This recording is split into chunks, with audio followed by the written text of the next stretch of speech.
যে চিকু মহারাজ, সূর্য মাথার উপর উঠে নাচছে আর তুই এখনো রাজাদের মতো নাক ডেকে ঘুমাচ্ছিস নাকি? আরে আরে, কি হলো? ভূমিকম্প এলো নাকি?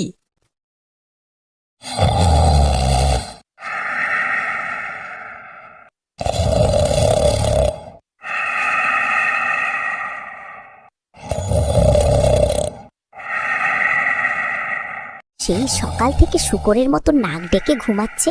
দাঁড়াও, আজ দেখাচ্ছি মজা। এই যে চিকু মহারাজ, সূর্য মাথার উপর উঠে নাচছে আর তুই এখনো রাজাদের মতো নাক ডেকে ঘুমাচ্ছিস নাকি?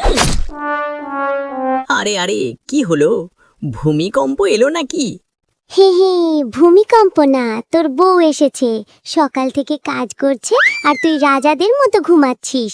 শোন, হাঁড়িতে হাওয়া ছাড়া কিচ্ছু নেই। এই ঝুড়িটা ধর, এক্ষুনি খাবার না আনলে আজকে কিন্তু ঘরে ঢুকতে দিব না। হায় রে কপাল, কার সাথে বিয়ে করলাম রে বাবা!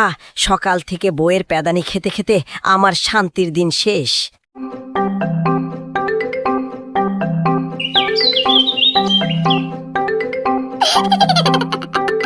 কিরে চিকু, কি হলো রে? এমন ঘুমরা মুখে কোথায় যাচ্ছিস? এই রে, মনে হয় বউ আজ আবার কেলানি দিয়েছে। আরে তোরা কি বুঝবি রে?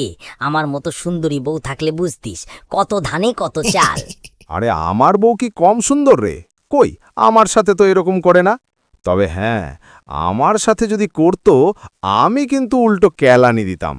আরে ওইসব কেলানি টেলানির কথা বাদ দে তো, চল তিনজনে মিলে একটু ঘুরে আসি।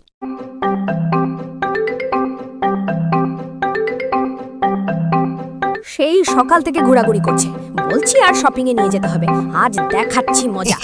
এই রে রাজু, তোর বউ আসছে নাকি রে? এই রে, আমি এখন পালাই। এই দাঁড়া দাঁড়া বলছি, দাঁড়া বলছি, আজ তোকে দেখাচ্ছি মজা, দাঁড়া বলছি। দেখেছিস মিচকে, রাজুকে নাকি তার বউ অনেক ভালোবাসে। দেখ কিভাবে দৌড়ানি খেলো। দেখেছি রে, এজন্যই তো আমি বিয়েই করি না।